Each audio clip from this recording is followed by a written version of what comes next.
En þú segir börn, mega þau taka líka þessar olíur? Sko, börnin mega yfir höfuð nota flest allar olíur sem við fullorðnir mega, en maður blandar svona kannski 1/3 af styrkleikanum sem við notum fyrir okkur sjálf. Því að þau náttúrulega eru miklu minni mannverur og viðkvæmari og til dæmis með unga börnin mæli ég aldrei nema bara með lavendur eða rós.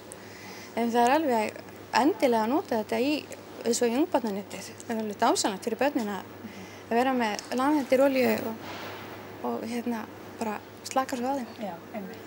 Hér er mögulegt að stýra ljósunum annars vegar frá hefðbundnum rófadósum og hins vegar framlengingu á því yfir í þráðlausar lausnir. Okay. En getur þú nefnt mér svona einfalt dæmi svo að við skiljum nú öll hvað umræðir? Já, þetta, það er víða í Hlíðunum og Vesturbænum er verið að gera upp íbúðir þar sem er ekkert ómikið frambúða af rófadósum til að stýra ljósum og Svefnibergi sem dæmi, þar erum við með eina dós við innganginn þar sem að fólk kemur inn og kveikir og slekkur ljósið.